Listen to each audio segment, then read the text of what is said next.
سیدنا ابو بکرہ ایک صحابی، ایک لفظ ہے ابو بکر، وہ تو ہمارے خلیفہ اول ابو بکر صدیق رضی اللہ تعالیٰ عنہ علیہ السلام ہے، ایک ابو بکرہ لفظ ہے، وہ بھی صحابی، یہ بھی میل نام ہے۔ اگر اردو میں ہوتا تو آپ کہتے ہیں کوئی فیمیل نام ہے کیونکہ ہلا گئی آگے، ٹھیک ہے، جیسے طیب سے طیبہ، ٹھیک ہے۔ تو ان کے بارے میں آتا ہے، بخاری اور مسلم دونوں میں ہے، مسلم میں ذرا تفصیل کے ساتھ ہے کہ ان کا ایک بھائی تھا، رشتے میں بھائی لگتا تھا، اس کا نام تھا زیاد، جو حضرت علی کا بڑا قریبی تھا ان کی دور خلافت میں۔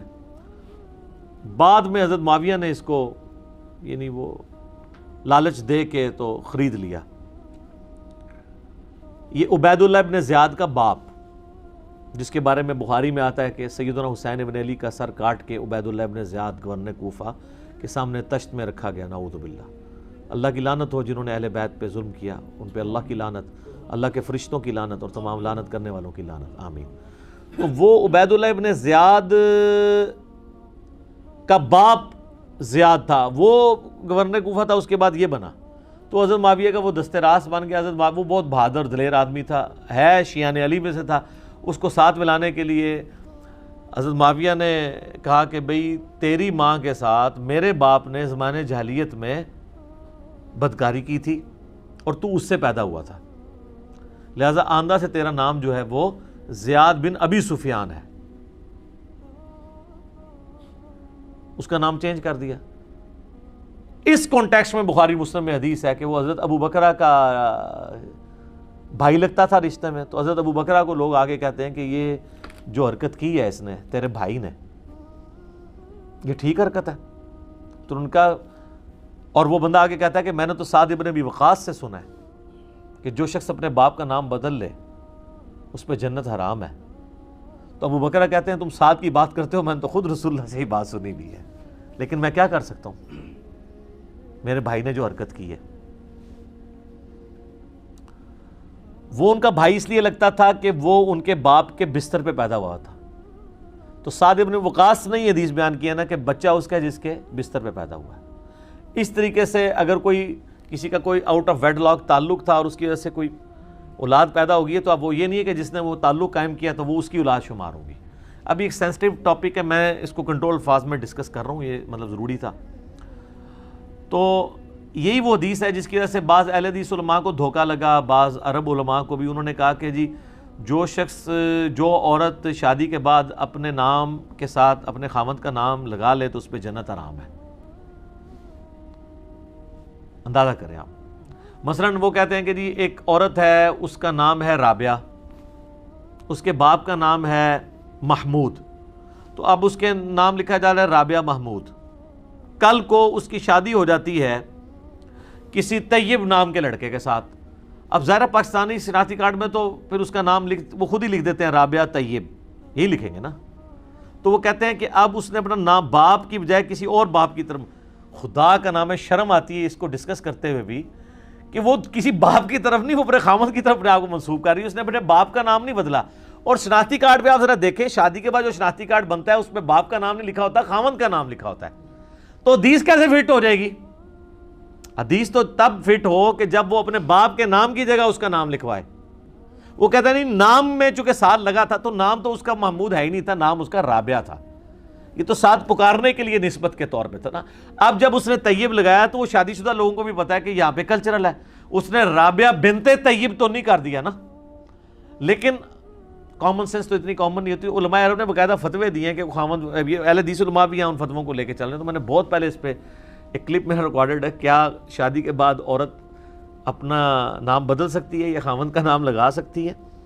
تو بالکل لگا سکتی ہے، وہ یہ والی حدیث سے فٹ کرتے تھے۔ تو اس میں بھی میں نے بتایا تھا کہ یہ وہ جرم نہیں ہے، جرم یہ ہے کہ اگر وہ اپنے باپ کا نام بدل دیں۔ پھر میں نے کہا تھا، عرض کیا ہے کہ جن لوگوں کی وکالت آپ کر رہے ہیں، جس بنو امیہ کے آپ غلام بنے ہوئے ہیں اور ان کے غلط کرتوتوں کا آپ دفاع کر رہے ہیں، ذرا ان کی ہسٹری کھول کے دیکھیں، جو ایگزیکٹلی باپ چینج کرنے والا کام ہے، وہ تو آپ کے ماموں نے کیا ہوا ہے۔ اس امت میں پہلا کام، اور یہ سر کوئی کہانی شریف نہیں ہے، بخاری مسلم ہے، مسلم شریف میں باقاعدہ ڈیٹیل سے موجود ہے، بخاری میں بھی ہے، اور بخاری و مسلم کی اس حدیث کہ جس نے اپنے آپ کو کسی دوسرے باپ کی طرف منسوب کیا اپنا مقام، اس پہ جنت حرام ہے. اس حدیث کی شرح ابن حجر اسقلانی کی پڑھ لیں یا امام نووی کی پڑھ لیں. حالانکہ نووی اتنا اس حوالے سے متعصب ہیں، ویسے بہت بڑے امام ہیں، سنی شیعہ کنفلکٹ میں وہ ذرا تنگ نظر ہے، آخری درجے تک وہ دفاع کرتے ہیں آل امیہ کا. یہاں پہ انہوں نے بھی دفاع نہیں کیا، انہوں نے کہا کہ یہ اسی موقع پہ حدیث ہے جو حضرت معاویہ نے غلط کام کیا تھا، اور امت میں یہ پہلی دفعہ بدعت شروع ہوئی، ایگزیکٹلی باپ کا نام چینج کروا دیا. استغفر اللہ واتوب الیہ. اس لیے مولانا مودودی رحمہ اللہ تعالیٰ نے خلافت و ملوکیت میں چند ایک جو بڑے بڑے یعنی اس ملوکیت کے دور میں برے کام ہوئے، ان میں اس کو بھی ٹاپ آف دا لسٹ لے کے آئے ہیں. حجر ابن عدی کے قتل کو لے کے آئے ہیں، یہ باپ کا نام بدلنے والی اس معاملے کو لے کے آئے ہیں، ممبروں پہ سب و شتم والا ایشو اس کو لے کے آئے ہیں، مال جو غنیمت ہے یا اس میں بیت المال کے اندر تصرف کرنے والا، یہ بڑے بڑے جو ایشوز لے کے ان میں ہیں. اور آپ حیران ہوں گے کہ مولانا تقی عثمانی صاحب جو بندیوں کے مفتی ہیں، انہوں نے جو ہے وہ امیر شام کے دفاع میں کتاب لکھی، تو انہوں نے اس واقعے کو، جس کا آج تک امت نے کبھی انکار نہیں کیا، یہ والا زیاد کے باپ کے نام بدلنے والا، زیاد بن ابی سفیان کرنے والا، تو انہوں نے اس کے لیے پتہ نہیں کیا کچھ کہانیاں گھڑی کہ جی اس زمانے میں وہ بھی نکاح تصور کیا جاتا تھا، وہ اس طرح ہو جاتا تھا، تو وہ ہو جاتا تھا، تو یہ ہو جاتا تھا. یہ 14ویں صدی کا مولوی کہہ رہا ہے، اور جو اس زمانے میں صحابہ ہیں، اور وہ صحابی جو زیاد کا بھائی ہے ابو بکرہ ماں کی طرف سے، کیونکہ اس کے بستر پہ وہ پیدا ہوا تھا، اس کے باپ کے بستر پہ، وہ بھی اس پہ فٹ کر رہا ہے کہ میرے بھائی نے غلط حرکت کی ہے، اور یہ 14ویں صدی میں آ کے دفاع کر رہے ہیں اس واقعے کا. امام نووی جو کوئی موقع نہیں جانے دیتا یو ٹرن لینے کا اس طرح کے معاملات کے اوپر، تو اس نے بھی یہاں پہ غیرت کھائی ہے کہ یار میں دفاع نہ کروں. ابن حجر اسقلانی تو خیر آؤٹ سپوکن ہے اس مسئلے میں، وہ تو آل امیہ کو نہیں چھوڑتے، انہوں نے بخاری میں لکھا ہے. یہ میں امام نووی کی بات کر رہا ہوں، بڑے لوگوں کو تکلیف ہوگی، ظاہر ہے بڑے امام ہیں، بہت بڑے امام ہیں 7ویں صدی ہجری کے اندر، صرف 45 سال کی عمر میں فوت ہوئے ہیں. مسلم شریف کے ابواب انہوں نے لکھے ہیں، یہ بہت بڑی ان کی خدمت ہے، ہم ان کا بہت احترام کرتے ہیں. لیکن یہ جو میں نے کہا نا کہ وہ سنی شیعہ کنفلکٹ میں بعض اوقات بہت یعنی تنگی نظر کا مظاہرہ کرتے ہیں. اس کا ثبوت یہ ہے وہ جو مسلم شریف میں حدیث ہے 6220 کہ حضرت معاویہ نے حکم دیا سعد ابن ابی وقاص کو، اور پھر کہا کہ تمہیں کون سی چیز مانے ہے کہ تم ابن ابی طالب کے اوپر سب نہیں کرتے، تو انہوں نے پھر آگے سے حضرت علی کے 3 فضائل سنائے تھے، اور سٹارٹ میں کہ انہوں نے کہا میں کبھی بھی علی کو برا نہیں کہوں گا، کبھی سب و شتم نہیں کروں گا. 3 باتیں میں نے علی کے بارے میں رسول اللہ سے ایسی سنی ہیں. پھر انہوں نے 3 فضیلتیں بتائیں کہ علی کی میرے ساتھ وہی نسبت ہے جو ہارون کی موسیٰ کے ساتھ، مگر میرے بعد کوئی نبی نہیں. پھر کل میں اس شخص کے ہاتھ میں جھنڈا دوں گا جو اللہ اور اس کے رسول سے محبت کرتا ہے، اللہ اور اس کا رسول اسے محبت کرتے ہیں. سیدنا علی کو جھنڈا دیا خیبر کا، ٹھیک ہے. اور تیسری آیت مبالغہ جب نازل ہوئی تو نبی علیہ السلام نے مولا علی، حسن حسین اور فاطمہ کو اپنی چادر کے نیچے لیا اور عیسائیوں سے مباہلے کے لیے پہنچے اور کہا کہ یہ میرے اہل بیت ہیں. یہ 3 فضیلتیں سعد ابن ابی وقاص نے گنوائیں. ان کا کہ یہ 3 فضیلتوں میں سے مجھے ایک بھی مل جاتی میرے لیے بڑی کافی تھی، سرخ اونٹوں سے بہتر تھی. تو علی کو میں کیسے برا کہوں جس کے پاس 3 فضیلتیں موجود ہیں. تو اس پہ امام نووی نے پتہ کیا کہا ہے، یہ جو آج کل ناسبی جو جواب دے رہے ہیں یہ نووی نے ان کو سکھایا ہوا ہے. انہوں نے کہا وہ اصل میں یہ پوچھنا چاہ رہے تھے کہ باقی لوگ تو گالیاں دیتے ہیں تو آپ کیوں نہیں گالیاں دیتے ہیں، مجھے وہ مطلب آپ فضائل سنائیں تاکہ میں بھی وہ فضائل بیان کروں. ہائے ہائے کڈی کاڑی بڑائی. تو پھر میں نے جواب دیا تھا کہ کہانی ہوتی ہے، چور اپنی لنگوٹی چھوڑ جاتا ہے. اس کا ایک طریق اسی سند کے اوپر سنن نسائی الکبریٰ کے اندر خصائص علی والے چیپٹر میں موجود ہے. اس میں وہ حضرت سعد ابن ابی وقاص کا بیٹا کہتا ہے کہ پھر جتنے دن معاویہ وہاں رہے مدینہ شریف میں، حضرت علی کی تنقیص کا ایک جملہ بھی اپنی زبان سے نہیں نکالا. جب حضرت سعد ابن ابی وقاص نے ان کو ڈانٹا تو وہ ڈانٹا اسی پہ تھا. اور ابن ماجہ میں بھی اس کا ایک طریق موجود ہے جو البانی صاحب اس کو صحیح کہتے ہیں، زبیر علی زئی صاحب اختلاف کرتے ہیں. بال البانی کے ماننے والوں کے لیے تو اس میں یہ ہے کہ حضرت سعد غصے میں آئے اور کہا تو اس شخص کے بارے میں بات کرتا ہے جس کے لیے یہ فضیلتیں انہوں نے ایک چوتھی فضیلت بتائی، من کنت مولا فہذا علی مولا. تو یہ میں نے نووی کا چونکہ ذکر کیا تھا تو وہ کہیں گے بھی امام نووی کو یہ کہہ دیا. اہل حدیث کو مزید ٹھنڈا کرنے کے لیے میں بتا دوں کہ امام نووی عام بندے کے لیے تقلید کو واجب قرار دیتے ہیں. لہٰذا آپ جو امام نووی کے جو اس وقت ٹھیکیدار بنے ہوئے ہیں صرف اس لیے کہ اس نے آل امیہ کا دفاع کیا ہے، تو آپ کے لیے اتنا کافی ہے کہ جس چیز کو آپ شرک کہتے ہیں نا اس کو وہ واجب کہتا ہے. اونٹ جاؤ بڑے مولویوں نہ لڑو. ہاں جب وہ اہل حدیث کا تو پورا مسئلہ اس پہ کھڑا ہے تقلید شرک. نووی کہتا ہے عام بندے کے اوپر واجب ہے، اور نووی نو تسی رحمت اللہ تے چھوڑ کے کچھ اور کہنا شروع کر دینا ہے. ٹھیک ہے نا. تو میں نے تو آپ کو پتا ہے ہم تو اس وقت علمی میدان جنگ میں ہیں. ہم نے تو ہر چیز چلانی ہے. جہاں پہ علمی میزائل کی ضرورت ہوگی میزائل چلائیں گے، جہاں گرنیٹ کی ضرورت ہے گرنیٹ ہوئے گی، تو علمی جدے قلم کی ضرورت ہے وہ قلم چلائیں گے. تو ان کو تو میں نے آر لگا دیا ہے کہ تسی تو پائی پہلے فکر کرو کہ وہ تقلید نو واجب کہنا ہے، تسی شرک کہندے ہو. شرک وڈا مسئلہ ہے، آل امیہ دا دفاع چھوٹا مسئلہ ہے. تو تواڈے سے اتنا ہی کافی ہے، کیونکہ یہ آج کل بڑا وہ امام نووی رحمہ اللہ کر کے وہ نووی کو، ان کو نووی سے کوئی ہمدردی نہیں ہے. نووی سے صرف اتنا ہمدردی ہے کہ وہ آل امیہ کا دفاع کرتا ہے، اور اس کے لیے وہ ملا علی قاری کے بھی اقوال لے آتے ہیں. حالانکہ ملا علی قاری کے اگر 2 اقوال ان کے حق میں ہیں تو 20 ان کے خلاف ہیں. تو میں نے اپنے ریسرچ پیپر میں بھی ڈال دی ہیں کہ انہوں نے کیا کیا جنگ صفین کے اوپر، امیر شام کے اوپر کیا کیا کومنٹس پاس کیے ہیں، عمار بن یاسر کے قتل کے اوپر کیا کیا کومنٹس پاس کیے ہیں. ٹھیک ہے. تو اتنے سخت الفاظ ہیں یہ سن بھی نہیں سکتے، اس لیے میں نے اس کو میٹھی پوڑی میں تک پہنچایا تھا. میں آج اس کو سکپ کر رہا ہوں. میرا ایک کلپ 3 لاکھ سے زیادہ لوگ یوٹیوب پہ دیکھ چکے ہیں، محمد بن عبد الوہاب شیعہ، جس میں نے تلک عشرۃ کاملہ 10 حوالے ان کے بیٹے کی کتاب سے پیش کیے تھے. اور میں نے کہا تھا کہ یہی باتیں بڑے نرم انداز میں ہم کرتے ہیں تو ہمیں یہ گالی دینے کی کوشش کرتے ہیں جو ان کو پلٹ کے پڑتی ہیں ناسبیت کی شکل میں. تو جبکہ ان کے امام جن کو یہ بڑا امام سمجھتے ہیں انہوں نے تو یہ باتیں کی ہیں. یہ پہلا ریفرنس میں پڑھ رہا ہوں ورڈ بائی ورڈ اہل حدیث سے معذرت کے ساتھ، اور جو علمی کتابی مسلمان ہیں پوری دنیا میں کسی بھی فرقے میں ہیں ان کو خوش کرنے کے لیے ورڈ بائی ورڈ پڑھ رہا ہوں. سنیں. حضرت معاویہ رضی اللہ تعالیٰ عنہ نے اہل شام سمیت حضرت علی رضی اللہ تعالیٰ عنہ کی بیعت نہیں کی، پھر ان کی صرف مخالفت ہی نہیں کی بلکہ ان پر قتل عثمان میں اعانت یعنی مدد کرنے اور اس پر رضامندی کا الزام بھی دھر دیا، مگر اللہ نے ان کو اس سے بچا لیا. میں امیر شام کے بارے میں کوئی کمنٹس نہیں کرتا، یہ جو کر دیے ہیں خود ہی کافی ہیں، اور یہ بالکل صحیح بات لکھی ہے انہوں نے. اس کے سپورٹ میں گھنٹوں بول سکتا ہوں، نہیں بولوں گا چونکہ یہ خود اتنے بڑے عالم ہیں کہ ان کو مجھے سرٹیفائی کرنے کی ضرورت نہیں ہے. کوئی اہل حدیث کے امام ہے. اچھا جی. دوسرا ریفرنس جنگ جمل کے کانٹیکسٹ میں وہ لکھتے ہیں، اس کے بعد حضرت علی نے حضرت عائشہ کو مدینہ منورہ بھیج دیا. وہ جانے لگی تو لوگ ان کو ودا کرنے کے لیے دور تک ان کے ساتھ گئے. یہ ودا لفظ نہیں ہوتا، ودا ہوتا ہے زبر کے ساتھ. حضرت علی رضی اللہ تعالیٰ عنہ نے سفر خرچ کا انتظام بھی کیا. اس طرح وہ با حفاظت اور صحیح سلامت گھر پہنچی. بعد میں وہ اپنے سفر کو یاد کر کے اس قدر روتی کہ آنسوؤں سے ان کا دوپٹہ بھیگ جایا کرتا اور کہتی کاش میں پیدا ہی نہ ہوئی ہوتی، کاش میں اس واقعے سے 20 سال پہلے ہی مر جاتی. اللہ ظاہر قرآن میں حکم ہے نبی کی بیویوں گھروں میں ٹھہری رہو، تو وہ اس چیز کو یاد کرتی تھی.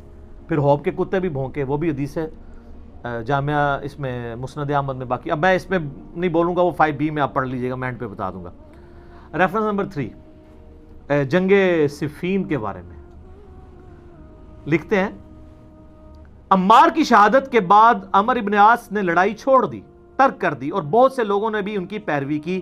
حضرت معاویہ رضی اللہ تعالیٰ نے ان سے پوچھا آپ نے لڑائی کیوں ترک کی ہے؟ انہوں نے کہا ہم نے عمار کو قتل کر دیا ہے، اور میں نے حضرت صلی اللہ علیہ وآلہ وسلم سے سنا ہے کہ آپ علیہ السلام فرمایا کرتے تھے کہ عمار کو باغی جماعت قتل کرے گی. معلوم ہوا کہ ہم تو باغی ہیں. اس پہ حضرت معاویہ بولے خاموش رہ، واللہ تم اونٹ کی طرح اپنے ہی پیشاب میں پھسلتے ہو. یعنی تم یہ حدیث بھی جانتے ہو جیسے اونٹ پیشاب کر کے بیٹھ جاتا ہے، تو کام تو تم نے خود ڈالا ہے میرے ساتھ مل کے، اور اب اپنی غلطی خود ہائی لائٹ کر رہے ہو. کیا ہم نے ان کو قتل کیا ہے؟ ان کو تو علی رضی اللہ تعالیٰ ان کے ساتھیوں نے قتل کیا ہے، جنہوں نے ان کو ہمارے درمیان لا پھینکا. ہم تو اپنے بچاؤ کے لیے لڑ رہے تھے، جس میں وہ قتل ہو گئے. ان کا حضرت عمار جو لڑنے آئے تھے حضرت علی کے ساتھ، نہ آتے تو نہ قتل ہوتے. یہ اسی طریقے سے ہے کہ نہ آپ روڈ پہ چڑھتے، نہ ایکسیڈنٹ ہوتا، نہ قتل ہوتے. اچھا آگے سنیں. حضرت علی رضی اللہ تعالیٰ کو جب حضرت معاویہ کی اس بات کی خبر ہوئی تو انہوں نے کہا اگر میں نے ان کو قتل کیا ہے، یعنی حضرت عمار کو، تو پھر اپنے چچا حضرت حمزہ کو حضرت نے قتل کیا ہے، جنہوں نے ان کو کفار کے مقابلے میں بھیجا تھا. اے پھکی دیتی اینٹی وینم الزامی جواب، کہ اگر حضرت حمزہ حضور کی طرح لڑتے ہوئے مارے گئے ہیں تو کیا حضور نے قتل کروایا ہے؟ کبھی کافروں کے مقابلے پہ بھیجا؟ اگر عمار کو میں نے تیرے مقابلے پہ بھیجا ہے، امیر شام کے مقابلے پہ، تو مجھے تم قتل ٹھہرا، یعنی وہ اینٹی وینم والا جواب دیا. چوتھا ریفرنس جنگ نہروان کے بارے میں. یہ وہ باتیں جو پبلک کے سامنے نہیں کرنی چاہیے، لیکن یہ کی ہوئی ہیں، انہوں نے پرنٹ کر رہے ہیں، مفت بانٹ رہے ہیں. جنگ نہروان خوارج کے خلاف، وہ کہتے ہیں کہ کافی انہوں نے ڈسکشن کی ہے. اس میں لکھتے ہیں ابو سعید خدری کہتے ہیں کہ میں نے رسول اللہ صلی اللہ علیہ وسلم سے سنا تھا خوارج کے بارے میں، وہ جو بخاری مسلم کی حدیث ہے کہ وہ دین سے ایسے نکل جائیں گے جیسے شکار سے تیر اپنے شکار سے نکل جاتا ہے. اینڈ پہ وہ کہتے ہیں میں گواہی دیتا ہوں، یہ بھی بخاری مسلم دونوں میں ہے، کہ علی نے ان کو قتل کیا تھا اور میں بھی ان کے ساتھ شامل تھا. انہوں نے اس آدمی کو لانے کا حکم دیا جس آدمی کے بارے میں بخاری مسلم میں آتا ہے کہ ان کا سرغنہ وہ ہوگا کہ جس کا ایک بازو کٹا ہوگا اور اس کی جگہ گوشت کا ایک لوتھڑا لٹک رہا ہوگا. تو اس کی لاش 3 دفعہ ڈھونڈی گئی، بخاری مسلم میں آتا ہے، نہیں ملی. پھر حضرت علی خود گئے اور لاشوں میں سے نیچے سے نکالی. تو وہاں پھر صحابہ نے نعرہ لگایا کہ حضرت علی حق پہ ہیں، کیونکہ نبی علیہ السلام نے پہلے ہی فرمایا تھا کہ یہ ان کے سرغنہ کی نشانی ہوگی. پھر وہ کہتے ہیں کہ صحیح مسلم میں حضرت ابوبکر رضی اللہ تعالیٰ عنہ سے مروی ہے کہ اگر وہ فوج جو خوارج سے لڑے گی اس کے ثواب کو جان لے جو حضرت کی زبانی ان کے لیے مقرر کیا گیا ہے، تو وہ مزید عمل کرنے کی ضرورت ہی محسوس نہ کریں اور اسی پر بھروسہ کر لیں. یعنی خوارج کے خلاف لڑنا اتنی بڑی نیکی ہے کہ اس کے بعد خارجیوں کے خلاف لڑنے والوں کو اور کوئی نیکی کا کام کرنے کی ضرورت نہیں. جیسے بخاری مسلم میں آتا ہے کہ اہل بدر کی ہر غلطی معاف ہے، اس طرح خوارج کے خلاف جو حضرت علی کے ساتھی تھے ان کے بارے میں مسلم شریف انہوں نے ویسے لکھا حضرت ابوبکر سے مروی ہے، وہ حضرت علی سے ہی مروی ہے. اور اس کے سٹارٹ میں حضرت علی وہ بھی کہتے ہیں کہ مجھے آسمان سے زمین پہ گرا دیا جائے میں یہ برداشت کر لوں گا، لیکن یہ برداشت نہیں کروں گا کہ میں کوئی ایسی بات کروں جو میں نے خود رسول اللہ سے نہ سنی اور میں تمہیں بیان کروں.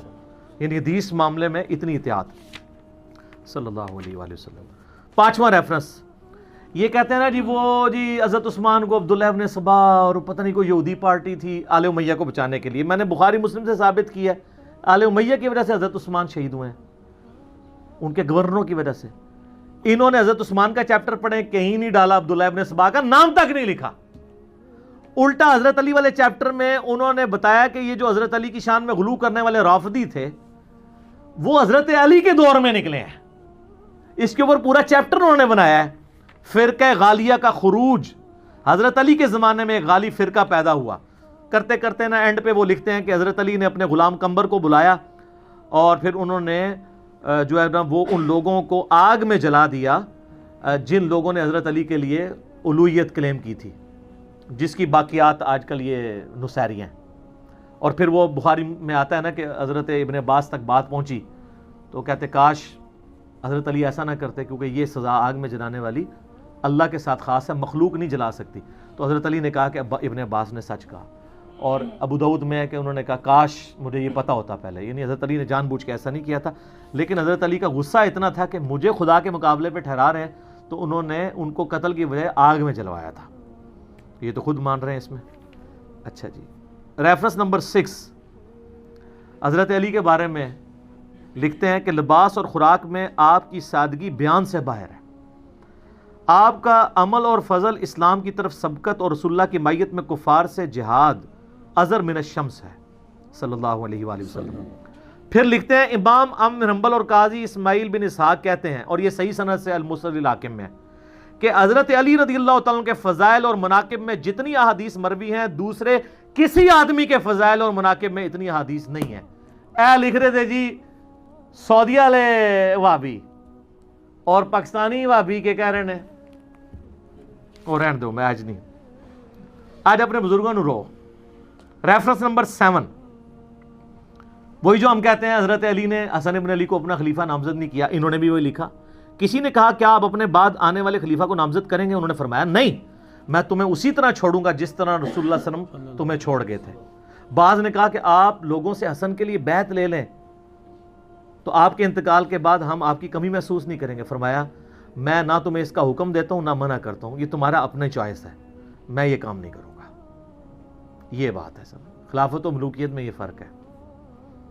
ریفرنس نمبر 8 سر یہ سب سے کڑوا ہے اور آیا 8 نمبر پہ ہے۔ جنت کے بھی 8 دروازے ہیں نا، بخاری مسلم میں آیا ہے کہ رمضان میں وہ 8 دروازے کھول دیے جاتے ہیں، اور مسلم شریف میں ہے جو وضو کے بعد اشہد ان لا الہ الا اللہ و اشہد ان محمدن عبدہ و رسولہ پڑھ لے، جنت کے 8 دروازے کھول دیے جاتے ہیں۔ تو sir reference number 8 word by word بنو امیہ حضرت علی کی تنقیص اور ان کے بارے میں نازیبا الفاظ استعمال کرتے رہے، مگر اس سے علماء کے دل میں ان کی محبت بڑھ گئی اور قدر و منزلت میں اضافہ ہو گیا۔